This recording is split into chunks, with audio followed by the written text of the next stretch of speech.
Big boss Marathi season 6 मध्ये परत एकदा राकेश बापट आणि अनुश्री माने यांच्यामध्ये पेटलं भांडण। परत एकदा ड्युटीजमुळे घरात भांडण झालेलं आहे आणि आता जो भांडण झालेला आहे तो खरंच खूप नेक्स्ट लेवलचा आहे, कारण अनुश्री माने आणि राकेश बापट यांच्यामध्ये आधी पण भांडण झालेलं होतं आणि परत एकदा ते भांडण पेटलं आहे। का पेटलं याबद्दलच मी तुम्हाला संपूर्ण माहिती देणार आहे, तर व्हिडिओ शेवटपर्यंत नक्की बघा।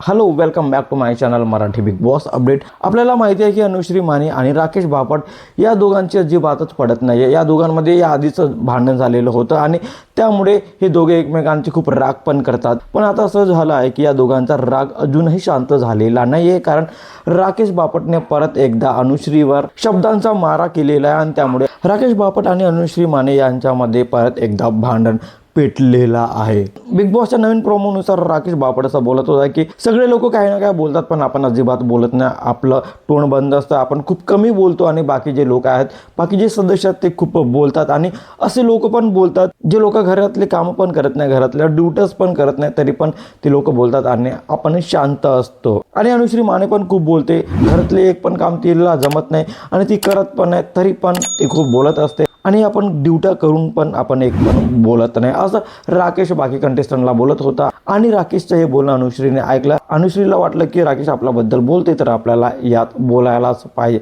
अनुश्री माने राकेशला बोलत होते की तू मला असं का बोलतोस, मला जे करायचं आहे ते करणार, मला काय करायचं आहे काय नाही करायचं आहे तू मला नको सांगूस। तर राकेश संतापून अनुश्रीला बोलत होता की तू तर माझ्याशी अजिबात बोलूच नकोस, मला तुझ्याशी अजिबात बोलायचंच नाही आहे। दोघेही खूप जास्त ओरडत होते, दोघे एकमेकांना चुप बोलत होते की तू नको बोलू। राकेश अनुश्रीला बोलत होता की तू चुप बस, तर अनुश्री पण राकेशला बोलत होती की तू चुप बस। मी काही एपिसोड बघितले आणि एपिसोडमधून मला एकच गोष्ट समजली की अनुश्रीचं जे बोलणं आहे ते हल्ली खूप खटकायला लागलं आणि अनुश्रीचं जे बोलणं आहे ते खूप इरिटेटिंग व्हायला लागलं आहे। म्हणजे अनुश्री जेव्हा पण तोंड उघडते इरिटेट व्हायला लागलं आहे। आता अनुश्री का बोलते हे तुम्हाला माहिती आहे, कारण तुम्ही पण एपिसोड बघितला असेल। त्या दिवशी अनुश्री प्राजक्ताला पण काही पण बोलत होती, त्याला शिव्या पण देत होती आणि तेव्हापासूनच मला अनुश्रीचं जे बोलणं आहे, जे वागणं आहे खूप खटखट आहे आणि जेव्हा केव्हा ती दिसते, जेव्हा केव्हा ती तोंड उघडते, मी खूप इरिटेट होत आहे आणि आय एम डॅम शुअर तुम्हाला पण असंच होत असेल। अनुश्री आणि राकेशच्या भांडणाबाबत तुम्हाला काय वाटतं कमेंटमध्ये नक्की सांगा